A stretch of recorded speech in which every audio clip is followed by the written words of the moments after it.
जय हिंद, जय भारत, वंदे मातरम। मैं रविंद्र फौजी।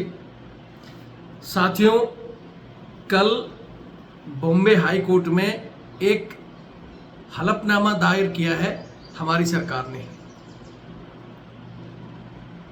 और उसमें सरकार ने स्पष्ट किया है कि अग्निवीरों को परमानेंट सैनिकों की तरह उनके परिवारों को पेंशन नहीं देंगे। और ये हलफनामा क्यों दायर किया है, आप सभी को पता है। ऑपरेशन सिंदूर में एक हमारा जो कि महाराष्ट्र का रहने वाला जवान मुरली नायक, ऑपरेशन सिंदूर के दौरान वो शहीद होता है। उसका पूरा सैनिक सम्मान की तरह अंतिम संस्कार किया जाता है। उनके सीओ उनको शहीद का एक पत्र भी देते हैं, लेकिन उस पत्र देने के बाद में इनके माता पिता को पेंशन नहीं दी गई, और इसी बात से नाराज होकर इनकी माता ज्योतिबाई नायक ने मुंबई हाई कोर्ट का दरवाजा खटखटाया। कोर्ट में केस दायर किया कि भाई एक समान अगर आप इनसे ड्यूटी लेते हो तो फिर शहादत में भेदभाव क्यों? जब परमानेंट जो सैनिक है, अगर वो इसी तरह बॉर्डर पर या ऑपरेशन सिंदूर में जितने भी जो भी शहीद हुए हैं उनके परिवारों को आप जो भी मुआवजा राशि भी दे रहे हो, उसके अलावा उनके परिवारों को पेंशन देते हो, लेकिन दूसरी तरफ अग्निवीर के परिवार को ये सुविधा क्यों नहीं? इसमें हमारी केंद्र सरकार, जिसने ये कहा है कि अग्निवीर परमानेंट सैनिक नहीं है, ये सिर्फ 4 साल की सेवा काल के लिए, एक 4 साल के लिए मतलब सेवा काल के लिए एक नॉर्मल नौकरी है, जिसको हम परमानेंट सैनिक की तुलना में नहीं मानते हैं।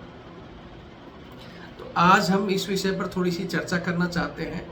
पहले तो मैं एक चीज़ कहना चाहता हूँ कि भारत माता की जय, जय श्री राम बोलने से कोई देशभक्त नहीं बन जाता, लेकिन ये हमारी सरकार इस समय, खासकर बीजेपी गवर्नमेंट, सिर्फ जय श्री राम के नारे के सहारे और भारत माता की जय से इसने बहुत कुछ कर दिया। और हमारे देश की जनता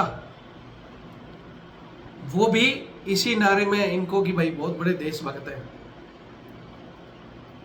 एक शहीद सैनिक के परिवार को बेनिफिट नहीं देना, ये क्या देशभक्ति की श्रेणी में आता है? ये तो वही बात हो गया कि मुंह में राम और बगल में छुरी। राम राम करते रहो, जय श्री राम बोलते रहो, और दूसरी तरफ जो इस भारत माता के रक्षक है, भारत माता की जय आप तभी बोल सकते हो जब वो सैनिक सरहदों पर सुरक्षित खड़े हैं बॉर्डर पर, लेकिन उन्हें मरने के बाद में उनके परिवारों को पेंशन नहीं दी जा रही, तो ये भारत माता की जय है।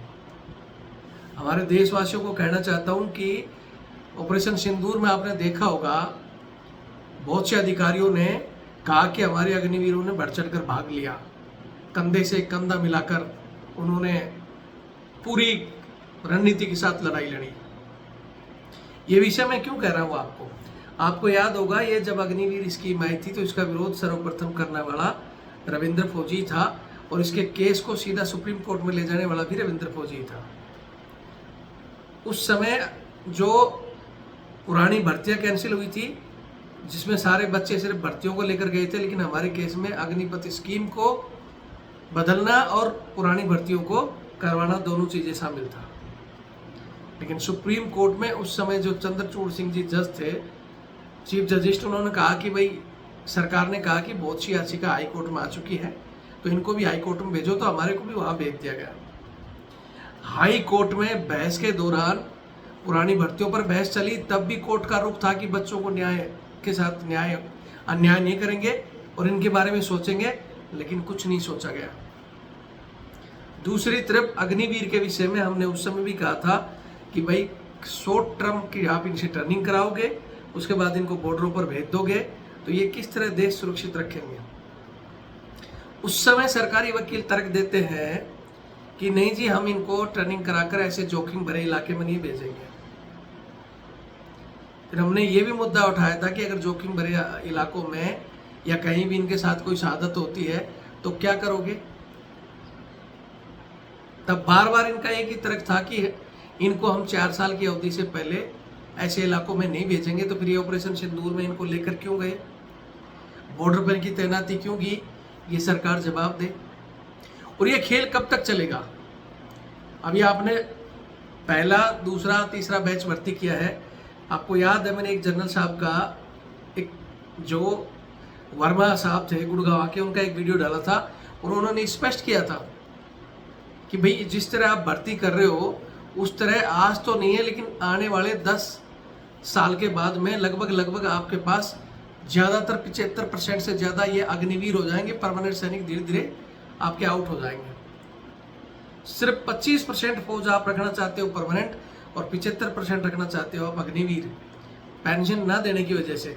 लेकिन आप एक तरफ तो कहते हो कि ये इनको हम जब तक परमानेंट नहीं होंगे बॉर्डरों पर नहीं भेजेंगे, जोखिम भरे इलाकों में नहीं भेजेंगे। नहीं भेजोगे तो 25% हमारी सेना किस तरह बॉर्डर और युद्ध को संभालेगी? इस चीज़ का जवाब दो। और नहीं संभालेगी तो इन अग्निवीरों को भेजोगे और ये शहादत शहीद हो जाएंगे तो इनको बेनिफिट देने में कहोगे कि तो 4 साल वाले थे। क्या वहाँ से दुश्मन देश से आने वाली गोली ये सोचकर सीने में आती है कि भाई ये अग्निवीर का है और ये सीना परमानेंट सैनिक का है, तो परमानेंट वाले के ज़्यादा घायल करेगी और उसको अग्निवीर समझ के छोड़ देगी? इन सब चीज़ों की जब बहस में कोर्ट में बहस हुआ तो बार बार सरकार की तरफ से वकीलों ने उल्टे सीधे जवाब दिए, इसका हम ये करेंगे, इसका हम ये करेंगे, लेकिन किया कुछ नहीं है। मोदी जी, अमित शाह जी और राजनाथ जी, जो राजनाथ जी को तो कहना ही क्या, उन्होंने तो सरेआम जनता के सामने बोलते ना कि राजपूती खानदान से आते हैं। हमें भी शर्म आती है कि वो क्षत्रिय होने के बावजूद उन्होंने जबान दी थी, बच्चों तुम्हारी भर्ती होगी होगी। इतने लोगों के सामने एक राजपूत अगर जबान दे देना तो वो अपना पद से त्याग पत्र दे सकता है, अपनी जिंदगी खत्म कर सकता है, लेकिन जबान से मुकरेगा नहीं। लेकिन ये कुर्सी के चिपके रहे, बार बार भर्ती होगी होगी कहकर भी वो भर्तियां भी कैंसिल हो गई, अग्निवीर भी स्कीम भी आ गई और आज तक आप रक्षा मंत्री पकड़ कर घूम रहे हो। अगर आप त्याग पत्र दे देते तो वास्तव में आपके इतिहास में नाम अमर हो जाता। ठीक है, आज कितने ही राजा महाराजा हुए, महाराणा प्रताप को क्यों याद किया जाता है? क्योंकि उन्होंने आधीनता स्वीकार नहीं की, लड़ते रहे। लेकिन दूसरी तरफ आपने सिर्फ अपनी कुर्सी बचाने के लिए अपने बोले हुए वचनों की लाज नहीं रखी। शर्म आती है हम आपको हमारे ही वंश से होते हुए। छोड़ो, खैर ये बात तो मैं कई बार कह चुका। बोलते ना कहीं उससे जाती है जिसके अंतरात्मा जिंदी हो, वो बात अलग है। लेकिन मैं फिर यहाँ पूछना चाहता हूँ कि क्यों ये ढोंग करते हो भारत माता की जय का, और उन भारत माता के रक्षकों को क्यों बार बार झूठा स्टेटमेंट जारी करते हो? और खासकर बहुत से अधिकारी अपने पद के और सरकार के दबाव में स्टेटमेंट कर देते हैं कि नहीं, आगे हम इसकी स्कीम में बदलाव करेंगे, 50% पक्का कर देंगे, इनको ये देंगे वो देंगे। जब सरकार बार बार कोर्ट में इस तरह के स्टेटमेंट दे रही है तो फिर आप क्यों एक वर्दी पहनकर बोलते रहे? फौज पर लोगों को विश्वास है कि जिसने फौजी ने वर्दी पहनी वो झूठ नहीं बोलेगा, वो डटा रहेगा, चाहे उसके लिए बोलते ना। एक याद है, एक उदाहरण, एक एसपी था और एक फौज का एक कर्नल साहब था, वो दोस्त थे, बैठे बैठे बात कर रहे थे। तो कर्नल साहब ने कहा कि मेरा सैनिक मैं कहूँगा वही करेगा और आपका सैनिक क्या करेगा आप देख लो। बोले ठीक है, बुलाओ। कर्नल साहब ने एक सैनिक को बुलाया, बोले हाँ इधर आओ। बोलो टीला दिख रहा है, जाओ जब मार दो उसको नीचे और चले जाओ पाकिस्तान साइड। सैनिक ने बिना सोचे समझे गया और कूद गया वहाँ से। तो कर्नल साहब ने देखा ये मेरा सैनिक है। एसपी ने बोला ठीक है भाई, मैं मेरा सैनिक को बुलाता हूँ। एसपी ने भी अपने एक सिपाही को बुलाया, बोला जा भाई उस टीले से कूद के और उधर चला जाए बॉर्डर पार। तो पुलिस का सिपाही था, वो आके बोला एसपी साहब दिमाग खराब है क्या, किस लिए कूदना है, क्या है क्या नहीं। तो उसके बाद वो चला गया वापस, बोले मैं नहीं कूदता। तो कर्नल साहब ने कहा देखना मेरा सैनिक बढ़िया है कि तुम्हारा सैनिक है? बोला कर्नल साहब मेरा एसपी ने तो अपना तर्क दिया कि मेरा सैनिक ठीक है, जो मेरे गलत ऑर्डर को नहीं मानकर मेरे से सवाल जवाब कर रहा है, और आपका तो आपके ऑर्डर से कूद गया, ये नहीं देखा कि मेरी जान भी चली जाएगी। एसपी साहब के तर्क के अनुसार कोई भी पढ़ा लिखे व्यक्ति या कोई अपनी ओर सोचेगा तो वो ये पूछेगा क्यों कूदूं, लेकिन फौज हमारी जिसने वर्दी पहन लिया वो अगर अपने सीनियर का आदेश मिल रहा है, हवा पानी आग कहीं भी बोले कूद तो कूद जाएगा। और इसी उसकी देशभक्ति और इसी जुनून के लिए लोग कहते हैं कि फौजी अपनी जवान से नहीं मुकरेगा, उसने जो कह दिया करेगा, बॉर्डर पे चल दिया आगे तो चलेगा ही, चाहे कुछ भी हो। जिस तरह कारगिल में दुश्मन ऊपर बैठा था और हमारी सेनाएं चढ़ती गई, लोग मरते गए, फिर भी चढ़ते चढ़ते और जाकर फतेह करी वहां।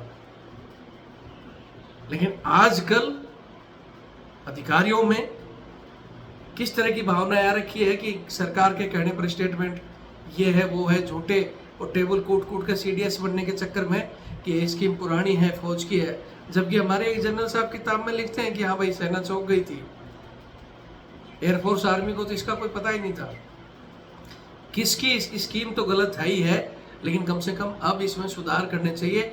जिसको भी वैसे बरबली बोलने के लिए इनके नेता नहीं हम ये कर रहे हैं, हम देशभक्ति है, हम 2 करोड़ देंगे, हम ये कर देंगे, लेकिन हकीकत में जो ग्राउंड में मिलना चाहिए वो नहीं मिल रहा और जनता भी गुमराह हो जाती है। अरे यार 2 करोड़ रुपए मिल गए इसको तो, अरे भैया ये क्यों नहीं देखते कि 2 करोड़ इसको मिल रहे हैं, 2 करोड़ उसको मिल रहे हैं, लेकिन उसके बाद पेंशन, उसके बाद एक स्टेट या सेंट्रल गवर्नमेंट की नौकरी उसके परिवार को या जो भी ब्लड रिलेशन में है, इसको क्यों नहीं मिल रही। रही बात जो आप ये 2 करोड़ 3 करोड़ की बात करते हो ना, आजकल दुनिया भर की पॉलिसी चल रही है, आप इंश्योरेंस कराओ और जाओ मर जाओ कहीं, आपको भी और आपके परिवार को वैसे मिल जाएगा। इसमें आधे से ज्यादा पैसा तो इंश्योरेंस कंपनी का है, सरकार का क्या है। आप मुझे बताइए ना कि सरकार क्या दे रही है। जो ये चीजें मिल रही है सारी, इसमें आधे से ज्यादा पैसा इंश्योरेंस का है। सरकार ने क्या दिया, सरकार ने जो पेंशन देना था वो नहीं दे रही है। ये हमारा देश और हमारे देशवासी कब समझेंगे। मैं चाहूंगा कि इन चीजों पर ध्यान दें और मोदी जी तक ये जरूर पहुंचाएं, अमित शाह जी तक, और उन ऐसे नियम कानून बनाने वाले उन लोगों तक कि वास्तव में जय श्री राम बोलना है तो राम की तरह काम करो, ना कि राम नाम बोलकर किसी की बगल बोलते हैं राम मुंह में राम बगल में चोरी, वो मत करो। हालांकि अभी बॉम्बे हाईकोर्ट ने आगे क्या डिसीजन देगा या क्या होगा वो आपको हम बता देंगे, लेकिन जो हो रहा है ये सरासर अन्याय अत्याचार है। जब हम उन सैनिकों की बात करते हैं और हम कहते हैं कि ऐसा है, जब बोलते नहीं है तो देशद्रोह है, सैनिकों को भड़का रहा है, हम तो सब चीज़ फैसिलिटी देते हैं। आज तुम खुद कोर्ट में कह रहे हो कि हम इनको पूरा सैनिक नहीं मानते, और जब यही चीज़ हम कह रहे हैं तो आप उसको कहते हो कि नहीं ये तो अलग है। जब वो सैनिक बेचारा आधी उनको तनख्वाह दे रहे हो, अलाउंस कम दे रहे हो, मरने के बाद पूरा शहीद का दर्जा पेंशन नहीं दे रहे हो, और जब काम की बारी में अगर वो कह दे कि साहब जब मैं 8 घंटे का सैनिक हूँ, तो फिर उसकी जिंदगी में जीना मुश्किल कर देते हो। नहीं भाई, खड़ा हो जा बॉर्डर पर, गोली आएगी तो खाना ही पड़ेगा। तो ये सरकार कहने थोड़ी आ रही है, ये वो अधिकारी कहते हैं और आपके अंडर कमांड में ये बंदा काम कर रहा है, तो इसके हक की आवाज़ उठाना उन अधिकारियों का फर्ज था जो हम निभा रहे हैं। लेकिन वो अधिकारी तो वही बात है, सीडीएस और एमपी एमएलए बनने के चक्कर में चुप है। हम लोग आवाज़ उठा रहे हैं तो हमें और देशद्रोही, उन्हीं के थ्रू देशद्रोही के लिए तगमा दिया जाता है, चैनल बंद कर दिया जाता है। तो मैं कहना चाहता हूं, कुछ नहीं कर सकते तो अपने जमीर को बिल्कुल गिराया हुआ है, डुबाया हुआ है, गलत स्टेटमेंट तो मत दो। सरकार को और इनको नेताओं को देने दो, क्योंकि इनका तो पहले से ही पता है कि भाई नेता तो बिना पैंदे का लौटा है, कब कहाँ घूम जाएगा। राजनीतिक में तो जो जितना झूठा बोलता है उतना ही ऊपर जाता है, तो वो तो मशहूर है। लेकिन ये सेना और उसकी वर्दी पर लोग नाच करते थे, इसको पहनकर झूठे स्टेटमेंट ना दें हमारे अधिकारी। और नरवणे जैसे साहब को मैं कहना चाहता हूँ, मैंने उस समय भी कहा था कि नरवणे साहब उस समय पद पर थे, अगर उस समय स्टेटमेंट निकाल देते, हो सकता है इनकी नौकरी चली जाती है, कुछ हो जाता, लेकिन इस देश का भला हो जाता। लेकिन इस भले के लिए वो पहले वाले जर्नल चाहिए जो प्रधानमंत्री को भी आंख दिखाते थे, ठीक है। और अब 2 साल बाद लिखा, फिर उनकी किताब पे बैन कर दिया, अब वो स्टेटमेंट भी देते हैं तो भी ऐसे दबे हुए स्टेटमेंट एक देश, भारत देश के जनरल रहे हुए दबे हुए स्टेटमेंट देते हैं। जो चीजें खुलकर बोलनी चाहिए क्यों नहीं बोलते?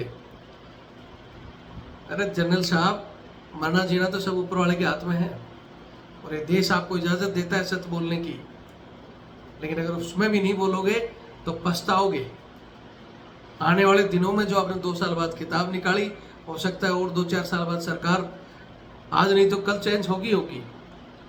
जिस तरह अटल बिहारी जी ने एक बार कांग्रेस के लिए बोला था ना कि एक दिन कांग्रेस साफ हो जाएगी, हो गई है। उसी तरह हम भी बोल रहे हैं कि अगर ये झूठे काम करोगे, गलत नियम कानून जारी करोगे, तो बीजेपी भी साफ हो जाएगी, कोई और आएगा।